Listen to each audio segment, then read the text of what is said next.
Okay, so I just got on the lake and there are a bunch of little tiny ripples from the wind. What I have here is just olive oil.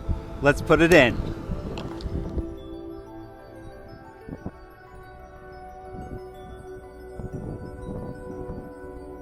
So it's been a couple minutes, and right around the boat, it seems like the oil has calmed all the waves. How could about a tablespoon of olive oil remove the waves from about half an acre of this lake? I'm Greg, and what the physics? On the lake, something really strange must have been going on, because everything around you, like a pencil or a rock or this creepy primate head, is made of trillions of atoms and molecules, but they're usually all clumped together. But the oil on the lake didn't clump together. Instead, it spread out into a layer that was literally one molecule thick. And the crazy thing is that from looking at this, you can actually figure out how big one molecule is. But first, why did it spread so far? Well, when you put oil on water, the oil molecules all flip onto their negatively charged heads because they're attracted to positively charged parts of the water molecules. So all the oil molecules want to touch the water. To make that happen, they have to spread out to a layer that's one molecule thick. But it also calmed the waves.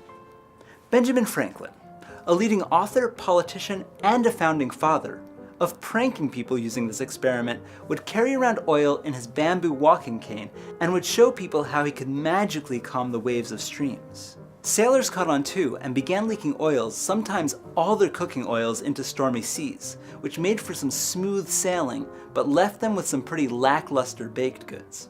So why does it tame the waves? Well, usually the wind builds up waves by getting traction on the surface of the water. But here, the oil acts like a tangled, shaggy carpet on top of the water, which doesn't bend or stretch easily. So instead of making waves, the wind just drags the carpet across the water. Okay, now the crazy part. Figuring out how big one molecule is from looking at this. That layer was one molecule deep all the way across, right? Now imagine cutting up that layer into circles just wide enough to fit into my tablespoon. You'd have to cut that half acre into about 5 million of these circles.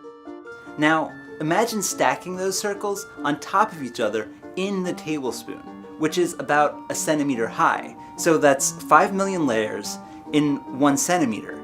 That means one layer, or one molecule, is about 1/5 millionth of a centimeter. That's how big a molecule is.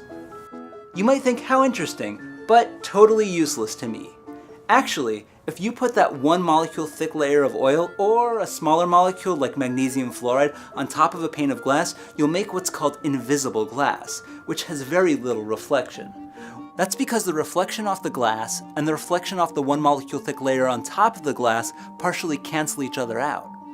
Which is a useful concept for making screens on things like these, and these, and these. But it's not just good for practical applications, it's also good for practical joke applications.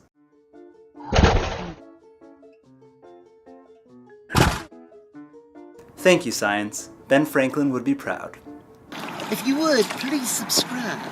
Now you want to do a serious one?